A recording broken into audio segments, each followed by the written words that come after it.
გამარჯობათ ჩემო ტკბილო და ზვირბასო ადამიანებო.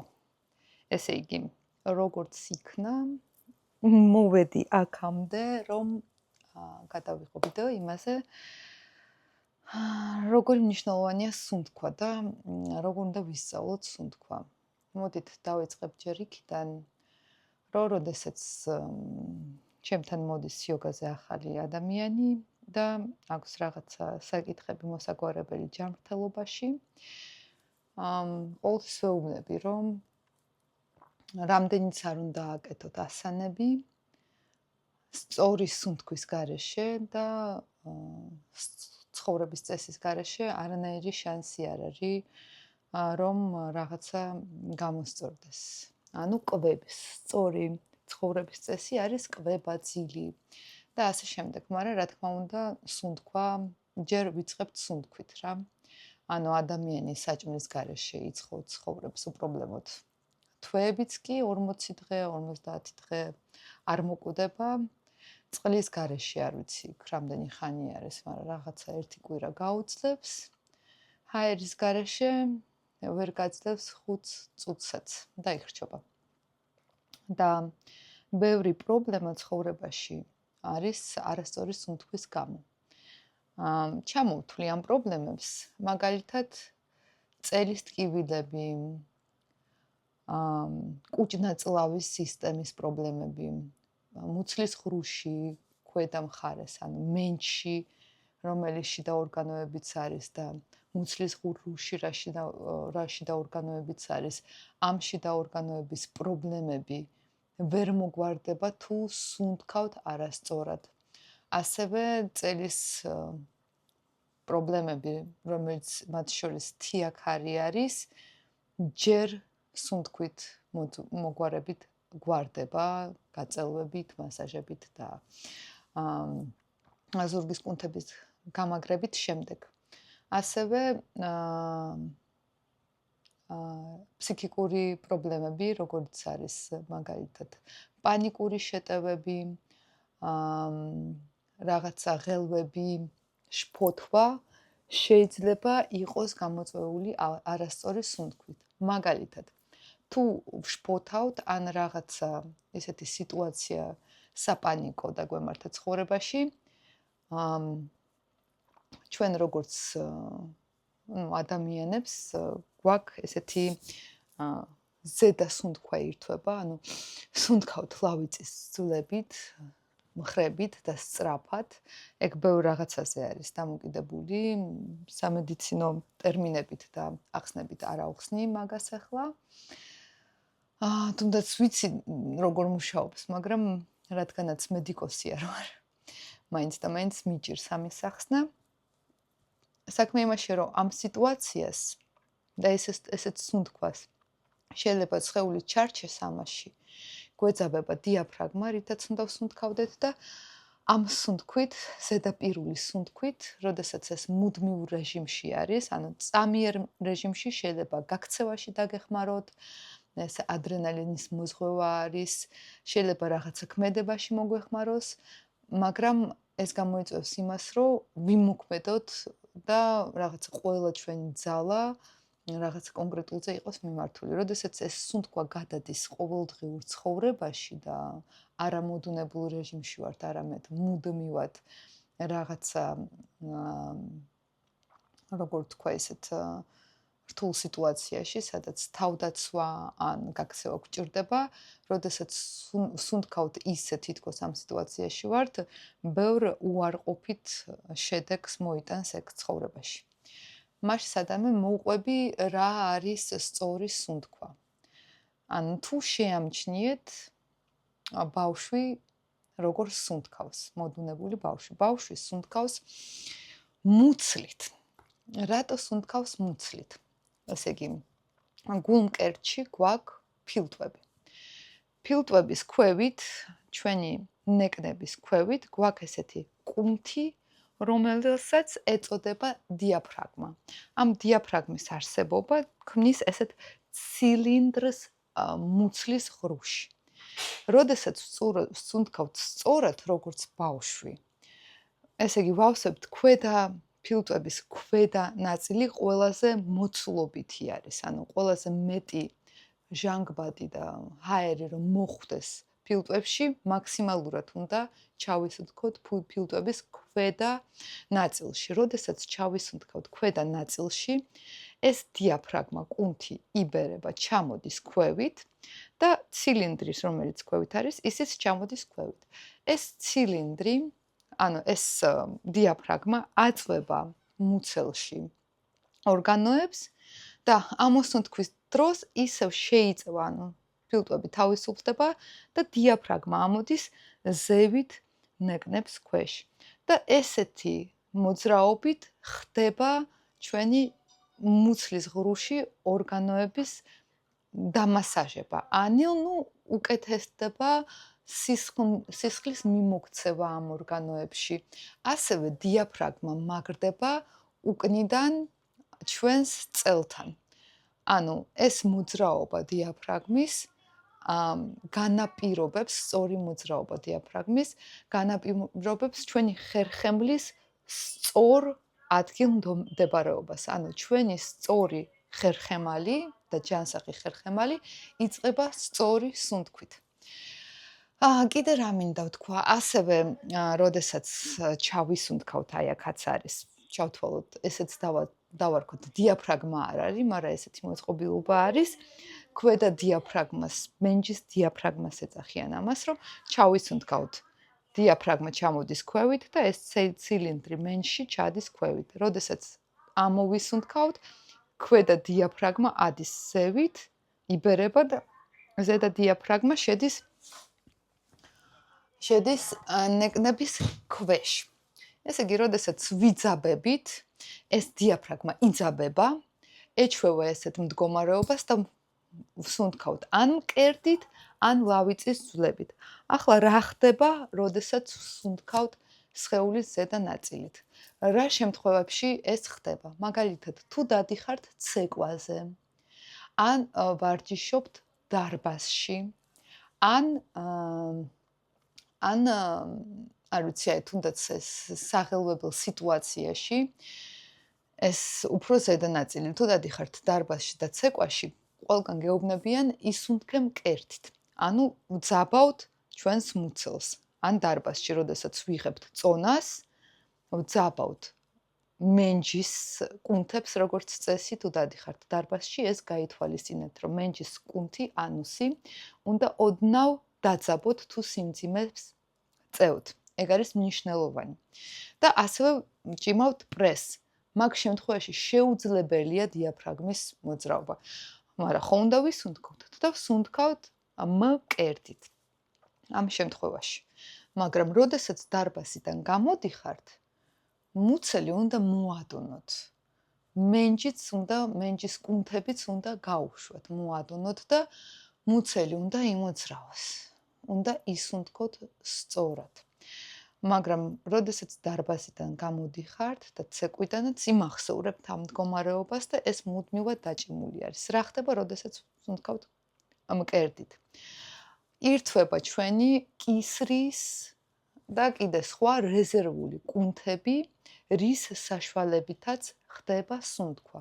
ანუ არასწორმა სუნთქვამ შეიძლება გამოიწვიოს კისრის ტკივილიც კი და იწვევს კიდევაც დაძაბულობა მხრებში და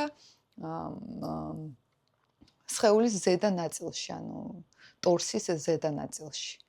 როდესაც ვსუნთქავთ მუცლით, ჩვენი ნეკნებ შორის კუნთები მოძრაობს, ანუ სუნთქვა თუ არის სწორი და ავტომატური, ეს არ არის რეზერვული კუნთები, ეს არის სწორი კუნთები სუნთქვისთვის.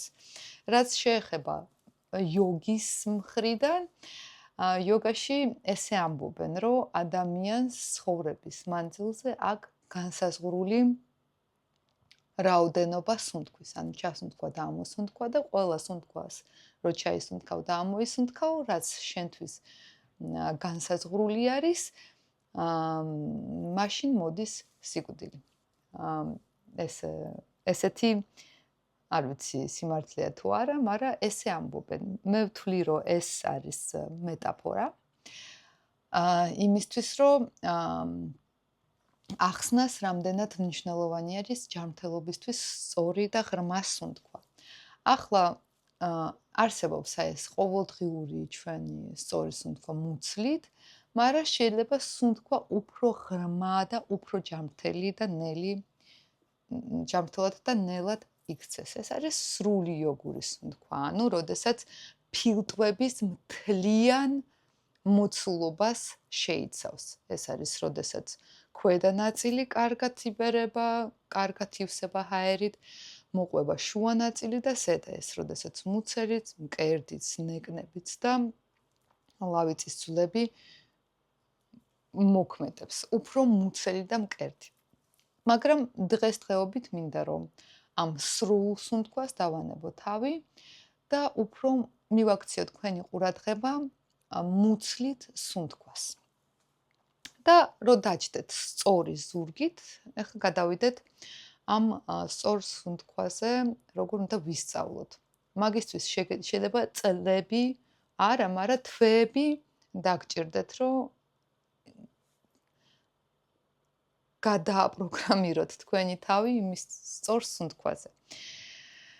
ესე იგი, რა არის საჭირო მაგაზე? შეგიძლიათ დაჯდეთ ან სკამზე, სადაც იქნებით სწორი გამართული ხერხემლით და ვთქვათ ფეხები ერთმანეთს პარალელურად შეიძლება დადოთ ძირს. შეგიძლიათ დაჯდეთ ესეთ ასანაში ან ვაჯრა ასანაში, რომელსაც უკვე გავდიოდით. მე ვყვები ერთ-ერთ ვიდეოში, როგორ უნდა დაჯდეთ სწორად ვაჯრა ასანაში, სადაც ხერხემალი გვაქვს სწორი, არ არის გამოსნექილი წელი, არც დამრგვალებული ზურგის ზედა ნაწილი. ან ყველაზე მეტად გირჩევთ, რომ დაწვეთ იატაკზე. თუ გაქვთ წელში პრობლემები, შეგიძლიათ მოხაროთ ფეხები და დადოთ ტერფები ძირს. ან გაასწორეთ ფეხები, ესეც შესაძლებელია. თავის ქვეშაც შეგიძლიათ რამე თხელი, არასქელი, ესე რო არ გედოთ თავი, ბალიში დადოთ მხრების და თავის ქვეშ. მნიშვნელოვანია, რომ წელი რაც შეიძლება მოდუნებულად გქონდეთ და მუცელი. და რო დაწვევით, მოდუნდით კარგად და მიაქციეთ ყურადღება იმას, თუ როგორ სუნთქავთ. ანუ სწორი სუნთქვა არის, წარმოიდგინეთ, რომ ჭიპიდან აქ ნეკნებს შორის ზედა ნაწილში, აი აქ შუაში, სადაც იწყება ნეკნები, აქედან ჭიპამდე წარმოიდგინეთ, რომ ნეკნების გარშემო, აი ესე გაქვთ რაღაც კამარი, რომელშიც უნდა ისუნთქოთ და უნდა დაიწყოთ ესეთი სუნთქვით. შეეცადეთ, რომ არ აიტანოთ მკერდის ზევით, შეგიძლიათ დაიდოთ ხელები ნეკნებზე და მუცელზე, ისე რომ წევხართ, აი ნეკნებზე დევს ხელის გულები, თითები სადღაც, შუა თითები სადღაც ამ მონაკვეთის შუაში ერთდება და დაიწყეთ სუნთქვა ამ არეში, ისე რომ შეეცადეთ, რომ მუცელი და ოდნავ შეეხეთ ნეკნებს, გაბეროთ გვერდებზე.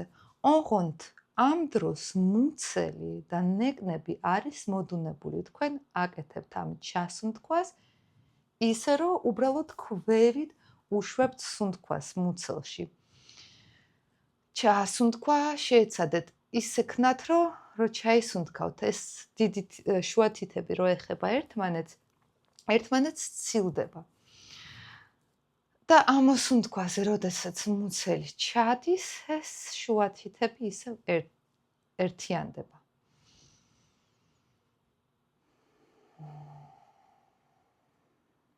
და დააკვირდით.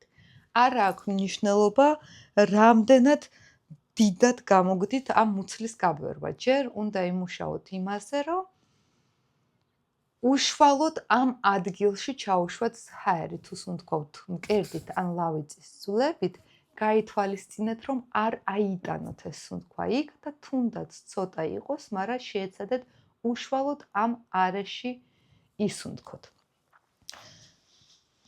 ასევე არის რამდენიმე სავარჯიშო, რომელთაც შეგიძლიათ შეამოწმოთ. თუ მაგალითად ვერ სუნთქავთ მუცელში, ანუ მჯდომარ მდგომარეობაში თუ აკეთებთ ეგრე, ადუნებთ მუცელს და ასევე შეგიძლიათ ოდნავ მოაწვეთ თქვენ ნეკნებს და შეეცადოთ ჩასუნთქვით ეს ნეკნები გაბეროთ, ამ მოსუნთქვაზე მოდუნდეთ. გაბეროთ ეს არე, ამ მოსუნთქვაზე მოდუნდეთ.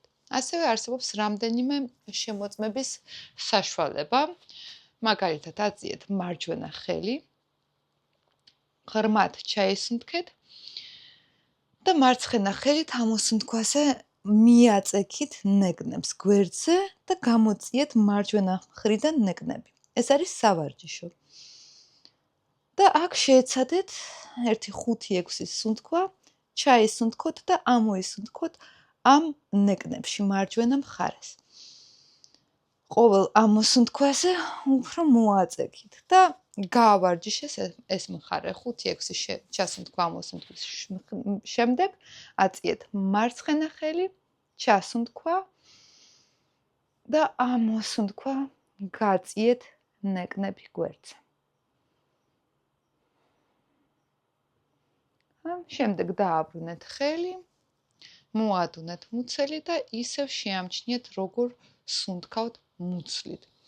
და ასევე თქვენ ყოველდღიურ ცხოვრებაში შეამჩნიეთ, როდესაც შეამჩნევთ, რომ სუნთქავთ ისევ მკერდით ან ლავიწის ძვლებით, გაჩერდით ერთი წუთი, დაჯექით სწორი ზურგით ამ მდგომარეობაში და შეეცადეთ გადაიტანოთ თქვენი სუნთქვა დიაფრაგმულ სუნთქვაში. პირველი რამდენიმე თვე შედება 5-ჯერ და 10-ჯერაც დღეში დაგჭირდეთ ესეთი შემჩნევა. შემდეგ სუნთქვა ჩაჯდება თავის ესეთ ბუნებრივად სწორ სუნთქვაში. ასევე გაითვალისწინეთ, რომ ეს მოგონილი რაღაცა ესთეტიკური ტყუილი, რომ მუცელი შიგნით არის ლამაზი და ჩვენ ვცდილობთ, რომ შემოვწიოთ ეს მუცელი შიგნით, განსაკუთრებულად საწყალ ქალებს, რომელთაცვისაც ეს მოდუნებული მუცელი კიდევ უფრო მნიშვნელოვანი არის. ჩადებულია, რომ ეგრე არის სწორი და ყველა დადის დაჭიმული მუცლით. ამიტომაც შეეცადეთ გაანადგუროთ ეს ცრუ წარმოდგენა თქვენს გონებაში და მიხვდეთ, რომ ლამაზი სხეული არ არის რაღაცა მოდის სტანდარტები, რომელსაც ჩვენ გვაბავენ, არამედ ლამაზი სხეული არის ჯანმრთელი სხეული. როდესაც სხეული სუნთქავს ჯანმრთელობით, მაშინ ეგ არის ლამაზი.